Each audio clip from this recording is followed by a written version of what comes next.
अक्सर बम धमाकों, आतंकी वारदातों और कट्टरपंथियों की रैलियों की पहचान बने पाकिस्तान में अगले साल 8 फरवरी को आम चुनाव होंगे।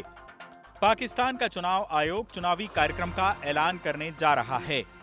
पाकिस्तानी मीडिया में आई खबरों के मुताबिक 17 दिसंबर यानी रविवार को आयोग के मुखिया सिकंदर सुल्तान राजा चुनावी कार्यक्रम की घोषणा करेंगे।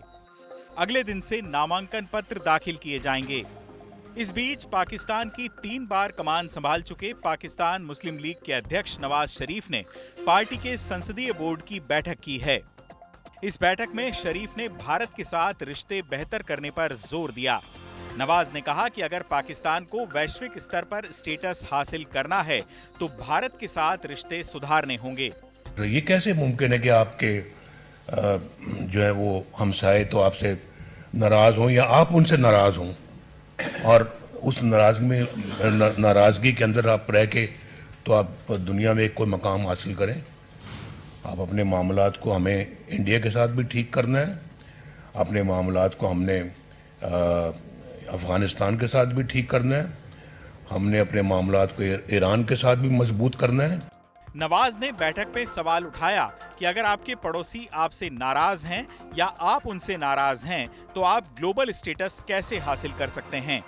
इतना ही नहीं, नवाज ने खास तौर से प्रधानमंत्री नरेंद्र मोदी और पूर्व प्रधानमंत्री अटल बिहारी वाजपेयी का नाम भी लिया। उन्होंने याद दिलाया कि उनकी पार्टी के कार्यकाल के दौरान ही 2 भारतीय प्रधानमंत्रियों ने पाकिस्तान का दौरा किया था। नवाज ने सवाल पूछने वाले अंदाज में कहा कि क्या उनसे पहले कोई भारतीय प्रधानमंत्री पाकिस्तान आया था। हमारे दौर में इंडिया के 2 वज़ीर आज़म यहाँ पाकिस्तान तशरीफ़ लाए, मोदी साहब और वाजपेयी साहब। इससे पहले कब कभी कोई आया था? पता लगना चाहिए कि कब कभी कोई आया था। ये भी एक सिर्फ इक़्तिसादी और जो मुआशी तरक्की की बात नहीं होती। हर शोबे में आपको कारकर्दगी दिखानी पड़ती है और दिखानी चाहिए। साल 1999 में करगिल युद्ध शुरू होने से कुछ महीने पहले अटल बिहारी वाजपेयी ने पाकिस्तान का दौरा किया था। उधर प्रधानमंत्री नरेंद्र मोदी भी 2015 में अचानक पाकिस्तान के दौरे पर जा पहुंचे थे। खास बात यह रही कि शरीफ ने यह बयान चुनाव से ठीक पहले दिया है। वो 4 साल के निर्वासन के बाद स्वदेश लौटे हैं। स्वदेश वापसी के ठीक बाद भी शरीफ ने भारत से रिश्ते सुधारने की बात कही थी। देखा जाए तो पाकिस्तान का पूरा सिस्टम भारत विरोध पर टिका हुआ है और ये पहला मौका है जब सैन्य एस्टेब्लिशमेंट का करीबी माना जाने वाला कोई नेता खुलकर भारतीय नेताओं से अपनी करीबी का बखान कर रहा है।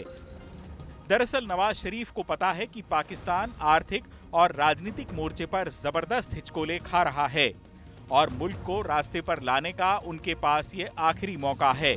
पाकिस्तान बीते कई सालों से अव्यवस्था, फिजूल खर्ची, आर्थिक बदहाली और खराब होते अंतर्राष्ट्रीय संबंधों के मकड़जाल में जकड़ा हुआ है और इस जंजाल से आजादी पाने के लिए पड़ोसी देशों से संबंध बेहतर होने भी जरूरी हैं।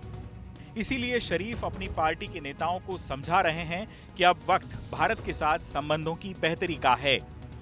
शरीफ जानते हैं कि अपने सियासी प्रतिद्वंदी इमरान खान के जेल में बंद होने के कारण उनके पास आगे आने का शानदार मौका है। लिहाजा शरीफ की कोशिश सधे हुए बयानों के जरिए खुद को एक ऐसे नेता के तौर पर पेश करने की है जो देश में एक स्थिर और दूरगामी सोच वाली सरकार दे सकता है। हालांकि शरीफ के पाकिस्तान की बागडोर संभालने का सवाल उनके खिलाफ लंबित अदालती मामलों पर आने वाले फैसलों पर भी निर्भर करेगा। इस बीच नवाज शरीफ की अगुवाई वाली पाकिस्तान मुस्लिम लीग नवाज और जमीयत उलेमाए इस्लाम के बीच पंजाब में सीटों को लेकर समझौता हो गया है।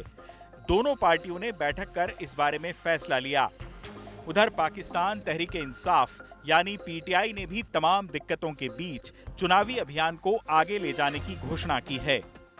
इमरान खान ने सलाखों के पीछे से कार्यकर्ताओं को प्रोत्साहन और सांत्वना दी। हालांकि कोर्ट में आरोप तय होने से उनकी मुश्किलें लगातार बढ़ गई हैं। पाकिस्तान में चुनाव कराने की प्रक्रिया पूरी करने में लगभग 54 दिन का वक्त लगेगा। फिलहाल पाकिस्तान चुनाव आयोग चुनाव कराने वाले अधिकारियों को ट्रेनिंग दे रहा है। चुनाव आज तक।